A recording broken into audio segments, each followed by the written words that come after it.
O sofrimento dos abortados sob a visão espiritual. Com o passar dos dias, após tantos exemplos presenciados, Camila observou e concordou com o que Túlio lhe dissera. A religião não faz de um homem um grande espírito. Certa manhã, o experiente espírito Túlio procurou por sua acompanhante e avisou com alguma comoção. Camila, existe um fato lamentável que poderá ocorrer. Deve servir-lhe de observação para reflexão e estudo, ou talvez possamos ajudar em algo. Vamos! De imediato ela concordou. Não demorou e chegaram a uma casa modesta. Apesar de bem pintada no plano material, Túlio e Camila puderam ver no plano espiritual, em suas paredes havia sangue, pele humana putrificando e até mesmo pequenos pedaços de membros de crianças. Eram também nitidamente vistos rostos pregados nas paredes como se estivessem em alto relevo. Camila sentiu-se mal e horrorizada. Túlio, por Deus, o que é isso? Esta é uma casa onde inúmeros assassinatos são cometidos diariamente com a maior frieza e sem a menor piedade. Lamento ter de dizer, mas nós vamos entrar. Havia uma sala de espera com 3 mulheres aguardando para serem chamadas. Uma delas era a Cissa, a única que estava sem acompanhante. As outras 2 traziam consigo uma amiga.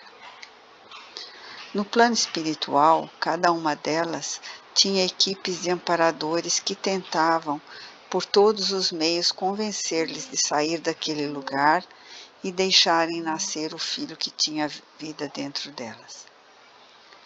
Vez ou outra, os socorristas se voltavam para a amiga e acompanhante, tentando envolvê-la e convencê-la a sair dali. A acompanhante de uma mulher que pretendia ser atendida começou a inquietar-se e perguntou num tom amedrontado. Tonha, tu tens certeza que quer mesmo? Tonha assustou-se com a pergunta e nesse momento os amparadores tentaram influenciá-la, dizendo-lhe como seria lindo ter em seus braços uma criança tão bela e perfeita. Poderia amamentá-lo, amá-lo, mimá-lo, o quanto quisesse, pois ela gostava muito de crianças. De repente, João, seu namorado, ao ver o bebê, poderia querer ficar com ela, e mesmo se não quisesse, uma criança nunca impediu ninguém de ser feliz. Não sei não, tô com medo, respondeu Tonha, a amiga. E se tu morres, Tonha? E se tu ficas defeituosa e não pode ter mais filhos? E se mais tarde tu tem um filho defeituoso e torto só porque matou esse? Se sabe que Deus a gente não esconde nada, não é? Ele pode te castigar. Tonha, assustada, num impulso, caiu de joelhos e falou. Senhor, perdoa por eu ter vindo aqui para matar meu filho. Eu não quero matar ele, não. Me deixa cuidar dele perfeitinho são. Juro que não vou me importar só porque sou mãe solteira. Deixa que os outros falem. Que se danem. Quem vai dar comida para meu filho sou eu. Nem que tenha que varrer rua. Seja o que Deus quiser. Vamos embora, Zefa.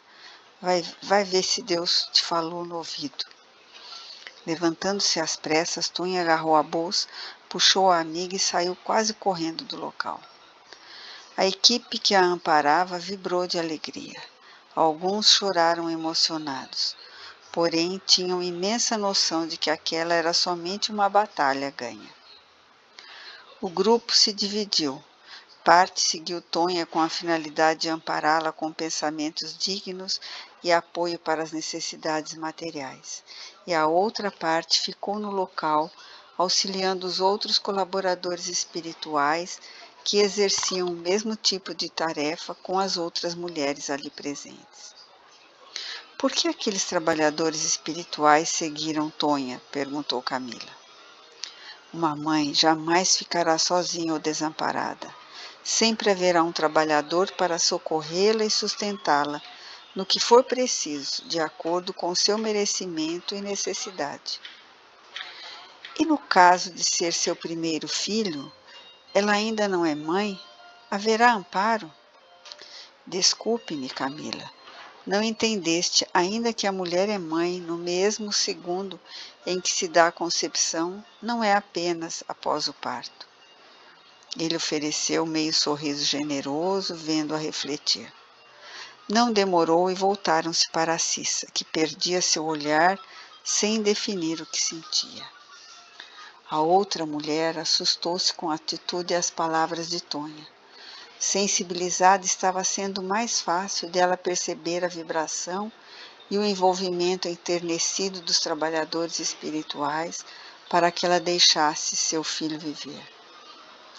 Nesse momento, a enfermeira abriu a porta e chamou. Senhora Antônia? Sem hesitar, Cissa respondeu. Foi embora, creio que sou a próxima. Então entre. Nesse instante, toda a equipe se colocou em alerta máximo para impedir aquele assassinato, acompanhando Cissa dentro da sala de cirurgia, que vista do plano espiritual, mais parecia um matadouro de gente. Com um aspecto macabro, sujo, tenebroso e, digamos, até indescritível para nós, espíritos, narramos aos encarnados. A sala possuía em suas paredes todas as marcas de cada assassinato ali cometido por uma infeliz criatura humana que teve seu diploma de medicina anulado ou cassado por exercício de função criminosa de acordo com a lei. O aborto, no qual algumas mulheres morreram. Agora, para ganhar dinheiro e enriquecer, ele, homem covarde e de um espírito indigno, a um ser humano esquartejava criaturinhas indefesas que só queriam, como todos nós, o direito a mais uma reencarnação. Com alma gélida, Cissa deixou-se à mesa sem nenhuma dúvida ou remorso. Os socorristas ainda falavam-lhe, mas nada adiantava. Com frieza, a enfermeira aproximou e preparou-a. Logo em seguida chegou o aborteiro e assassino, aplicando-lhe algumas picadas de injeção que passou a queimar o corpo físico da inocente vítima, que tentava fugir instintivamente de um lado para outro. No plano espiritual, o silêncio foi absoluto diante da amarga e cruel cena. Camila e todos podiam ver o pequeno ser revirando-se, como se quisesse fugir do assassinato sórdido, cruel e pavoroso de ser presenciado na espiritualidade. Vez ou outra, a criaturinha viva no ventre abria a boquinha, como se quisesse desesperadamente gritar para sua mãe. Porém, Cissa não podia ouvi-lo. Talvez o fizesse com o coração, se esse não estivesse tão endurecido. Os espíritos ali presentes podiam ouvir os gritos de agonia daquela criancinha em formação, seus gemidos sofridos e sua extrema aflição. As dores que experimentava em seu corpinho naquele momento eram passadas para seu corpo espiritual, que sentia todo aquele sofrimento e ainda tentava lutar para ter uma chance de continuar a viver. Os socorristas envolviam aquela triste criaturinha com energias calmantes, mas nada parecia aliviar suas dores, suas queimaduras químicas e seu desespero. Nesse instante, o aborteiro buscava alcançá-lo com instrumentos para puxá-lo, o que não foi muito difícil de conseguir, tendo em vista as condições indefesas da frágil criaturinha que agora sentia seu corpo ser esquartejado sem dó nem piedade. Primeiro arrancou-lhe uma perna, depois a outra, de uma vez foram as vísceras e depois todo o resto que sobrou daquele corpinho perfeito que a natureza divina providenciou à formação. Os enfermeiros espirituais providenciavam o desligamento do espírito do corpo, que se fazia em pedaços, porém era difícil. Aquele espírito queria imensamente viver. Quando foram desligados os liames do perispírito do corpinho esquartejado, a mente daquele espírito plasmou o seu perispírito com uma triste aparência. Seu tamanho era o de uma criança de 1 ano, com o braço e a cabeça parecendo ser de um homem maduro. A entonação para se comunicar era de criança, assim como a maneira de se expressar, mas conseguia, mesmo como criança, pensar e querer entender o que acontecia. Ele gritava, chorava, revirava-se nos braços do espírito enfermeiro por experimentar inenarrável dor.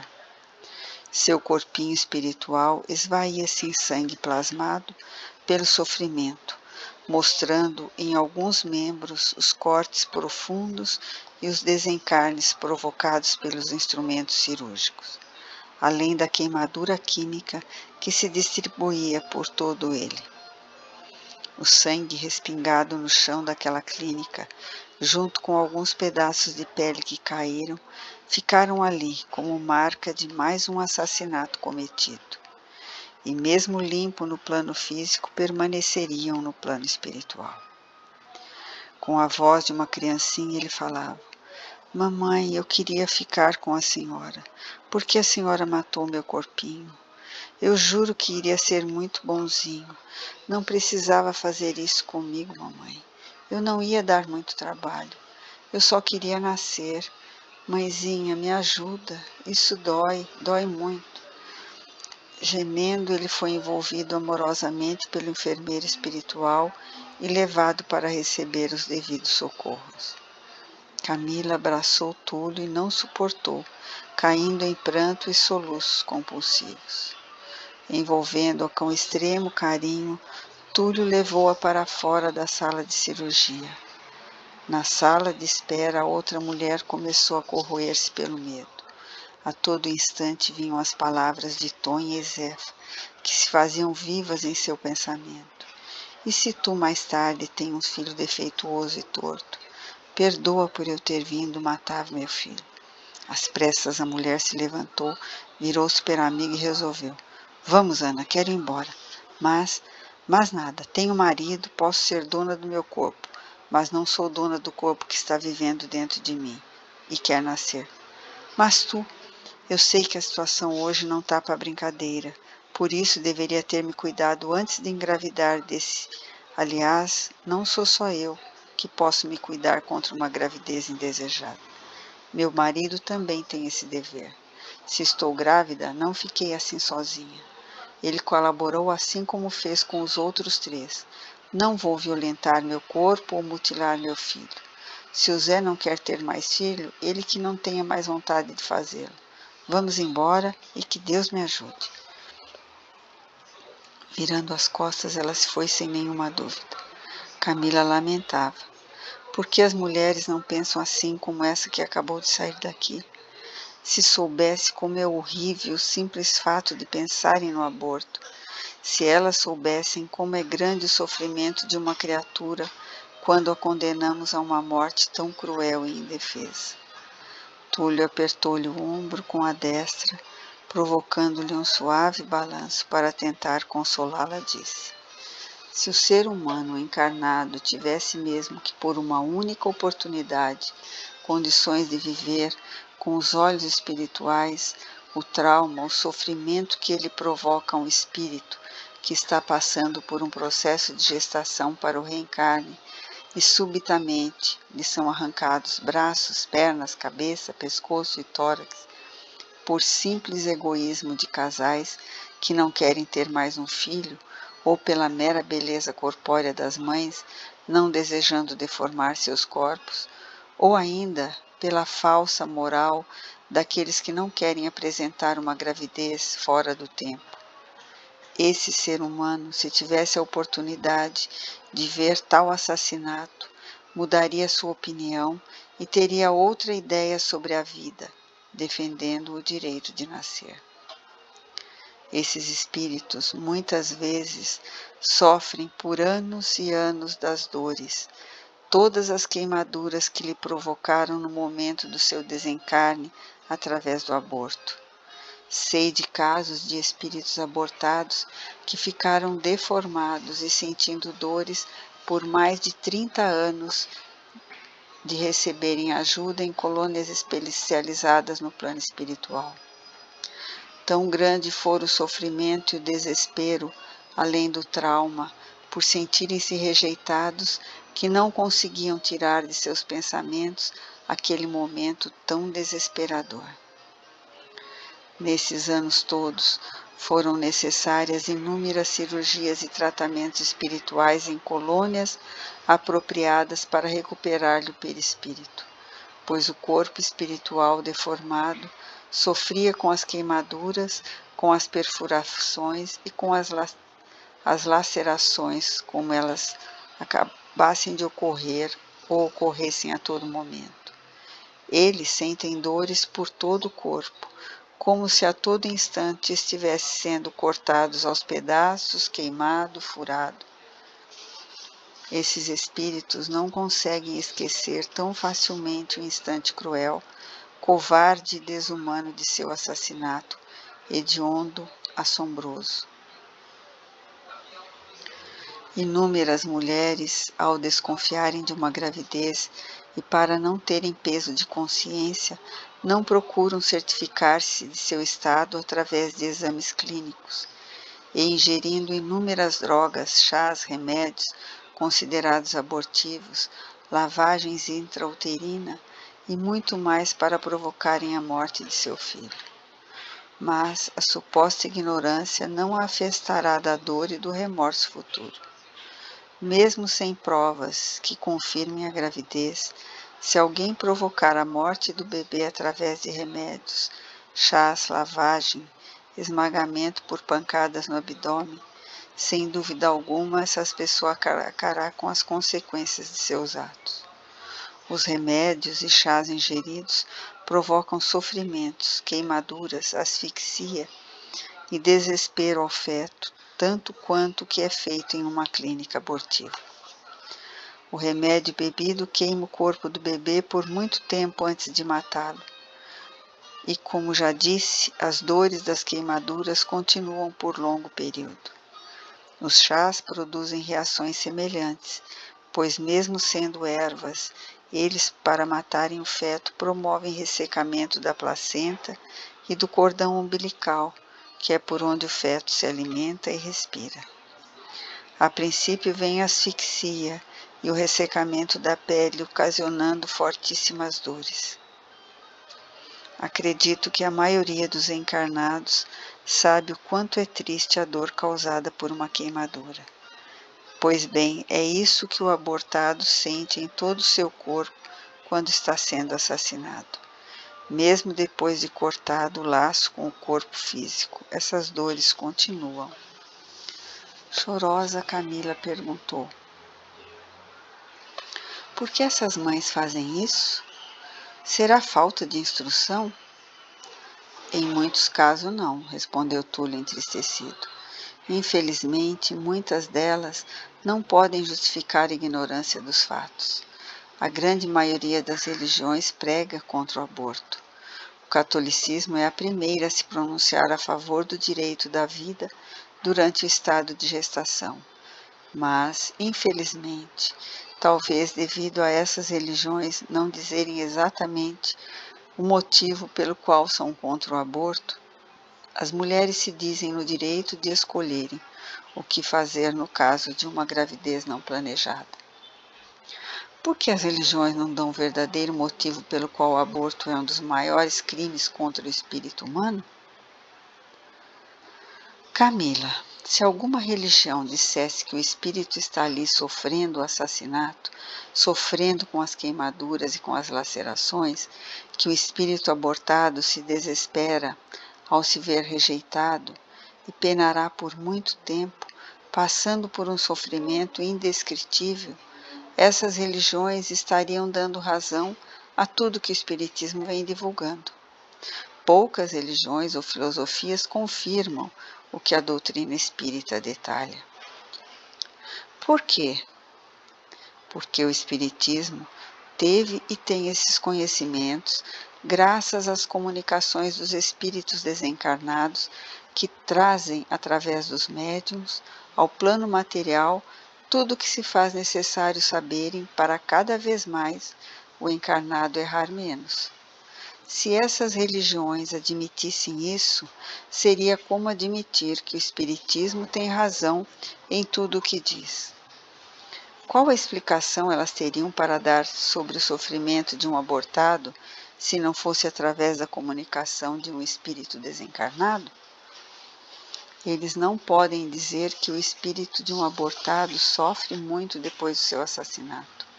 Como ficariam sabendo disso se não através da comunicação de um espírito? Entendes? Camila não teve tempo de responder, porque naquele instante entrou na sala de espera uma senhora muito bem arrumada, acompanhando sua filha de 17 anos. Junto com elas, uma outra equipe de socorro espiritual, a qual rapidamente cumprimentou Túlio e voltou ao trabalho incessante de socorro à menina, que faria o aborto, e ao bebê já desesperado, pois pressentia seu terrível sofrimento para o desencarne criminoso. Camila ficou chocada e Túlio disse: Vamos, Camila, vejo-te frágil. Não é necessário acompanhar outros casos. Viemos aqui para observar que, mesmo com todo o preparo espiritual, todo o entendimento sobre o espiritismo, além do que Júlio lhe propôs, Cissa foi capaz de assassinar o próprio filho. Espera, Túlio, vê. Essa é Helena, disse ela apontando para a senhora, mãe da adolescente. É Helena, está diferente, sua aparência é outra, mas eu sei que é ela. Provavelmente o nome também não seja mais esse. Tens razão, Túlio, mas Helena foi acolhida junto comigo ao posto de socorro, quando se deu meu desencarne, como Samara. Juntas nós fomos com uma outra moça, Maria, para a colônia onde Inácio nos disse que receberíamos instruções e muito iríamos aprender. Como de fato se deu, completou Túlio. Sim, sem dúvida. Nós recebemos instruções, fizemos cursos e moramos juntas, dividindo o mesmo alojamento por muitos anos, até que Helena foi chamada ao Ministério da Reencarnação. Ela ficou imensamente feliz, fez planos, muitos planos, planos de oportunidades de vida a outros, planos de agir com amor, dignidade, planos de humildade e justiça, certo? Perguntou Túlio num tom desalentado. Certo, mas não pode ser, Túlio. O que ela faz aqui? Camila ficou incrédula enquanto Túlio a conduzia para fora. Camila, quando estamos encarnados, devemos nos apegar ao máximo aos ensinamentos do querido Mestre Jesus. Somente assim nos manteremos firmes em nossos propósitos e cumprimentos à nossa missão, mesmo sem sabermos qual é ela. Se tivermos uma boa conduta, se obedecermos aos ensinamentos de Jesus, independentemente da religião, obteremos o melhor resultado. Ao deixarem aquela casa, Camila olhou para trás e viu Cissa sair. Vê, Túlio, é Cissa. Sim, é, porém nunca mais será a mesma. Vê com a visão espiritual a marca que lhe ficou crivada no perispírito pela prática do assassinato ao seu filhinho indefeso através do aborto. Olhando, Camila pôde ver uma mancha escura em Cissa. Logo em seguida observou. Vê aquela sombra seguindo Cissa. São criaturas perversas que, desencarnadas, ainda vivem no erro.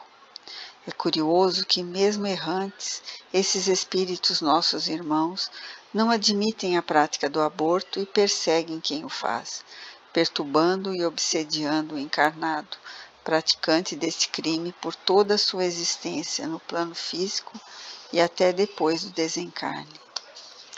Cissa agora ficara à disposição dessas criaturas desequilibradas que se dizem donas da justiça e do amor. Depois de longa reflexão, Túlio completou com uma prece.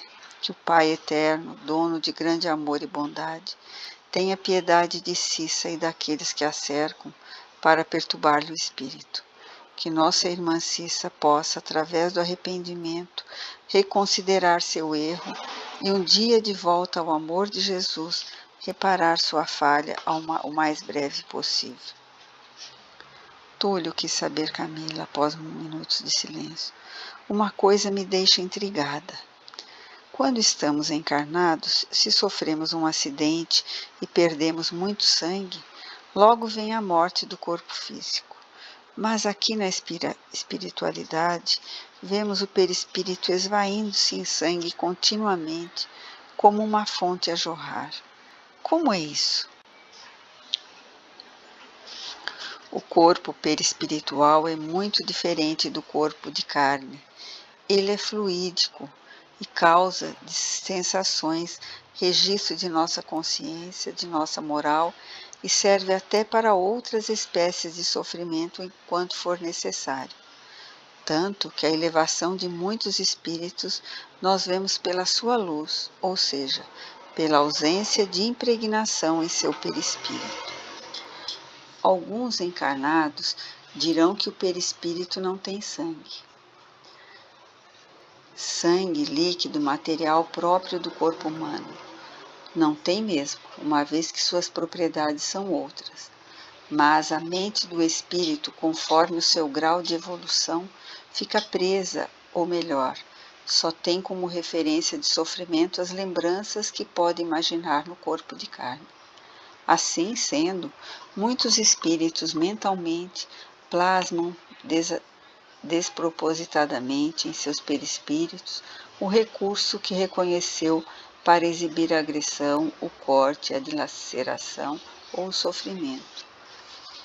E quando esse sofrimento ou experiência for traumático, o espírito que o experimenta pode se apresentar se esvaindo em fluidos como que sangue, a jorrar-lhe continuamente no perispírito.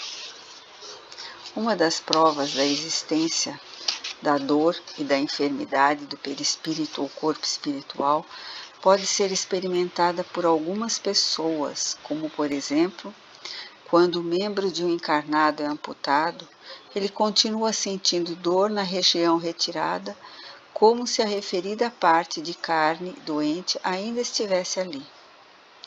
Muitos médicos não conseguem dar uma explicação para isso, pois nem todos os amputados vivenciam esse efeito que ocorre de acordo com suas provas ou expiações. Mas, se o membro físico não está ali, a permanência da dor sofrida só pode ser explicada pela existência da enfermidade do perispírito.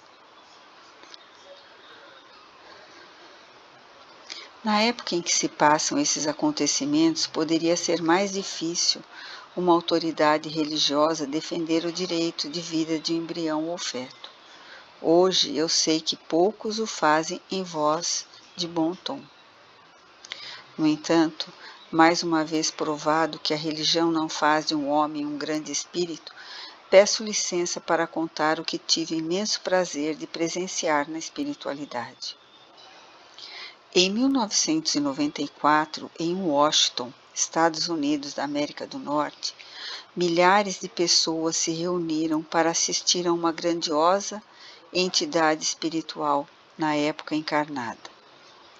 Ao contrário do que muitos pensam, ela falava firme, era persistente, pregava com fé, esperança e muito amor. Madre Teresa de Calcutá, de forma clara e inteligível, com suas palavras fortes e marcantes a todos os ouvintes, entre tudo que ela falou, destacou o seu: não ao aborto. Traduzindo-lhes o prisma de seu protesto, trago sua principal frase: sinto que o maior destruidor da paz no mundo é o aborto. Madre Teresa falou por muito tempo e todas e todos a ouviram em absoluto silêncio. Mesmo não detalhando o que ocorre com o espírito no exato momento de seu assassinato através do aborto, Madre Teresa conseguiu explicar a importância de deixarmos um ser vir à vida, ter o direito de nascer e nossa culpa pelo homicídio de tão indefesas criaturinhas. No final de seu magnífico discurso, católicos, protestantes, judeus, entre outros pertencentes a diversas religiões e filosofias, a aplaudiram em pé. Surpreendi-me ao ver que o presidente da República, em exercício, presente juntamente com sua primeira-dama, ficaram imóveis. Não se levantaram, não a aplaudiram, permanecendo petrificados, gélidos. Na multidão, em alguns rostos rolaram lágrimas, talvez por estarem comovidos, talvez de remorso por nunca tiveram a coragem de defender a vida de um embrião ou feto. Talvez as lágrimas fossem de reconhecimento do que é ter moral elevada. Lágrimas talvez de emoção. No entanto, nem comoção ou aplausos nas maiores autoridades presentes foram capazes de oferecer ou apresentar a simples consideração de se levantarem por respeito àquelas instruções majestosas e sublimes. Madre Teresa nunca aparentou força física, contudo sua força espiritual é imensa. Ela jamais se acovardou ou se deteve de dizer a verdade a um homem devido à sua posição política ou social. Parabéns, Madre Teresa, bem-vinda ao lar. Lamento os encarnados oferecerem tão pouca atenção aos seus grandes defeitos, aos seus grandes feitos, criticando-a sempre por suas ideias ideais, mas os acusados não têm coragem de realizar uma fração do que esse grandioso espírito fez em lugar tão flagelados do planeta, deixando sementes para que o plantio da caridade continuasse. Depois de estudar, Madre Teresa pediu permissão para trabalhar com os pobres e desamparados de Calcutá, mudando-se para as favelas, onde se confirmou seu enorme empenho na tarefa da caridade. Fundadora da Ordem das Missionárias da Caridade, na Índia, Madre Teresa fez instituições para cegos, para aleijados, asilos para idosos abandonados e solitários, recolheu e acolheu incontáveis doentes agonizantes à beira da morte e construiu um leprosário. Suas obras tiveram repercussão mundial. Presenteada com uma limusine pelo Papa Paulo VI, Madre Teresa rifou o automóvel com a única finalidade de prover as despesas de financiamento da fundação da colônia de leprosos. Em 1979, foi premiada com o Prêmio Nobel da Paz.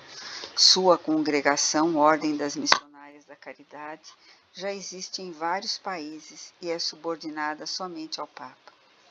Católica fervorosa, conhecedora e tarefeira cristã, por inúmeras atividades caridosas junto aos irmãos que vivem na miséria, Madre Teresa teve e tem moral suficiente para dizer: sinto que o maior destruidor da paz do mundo é o aborto.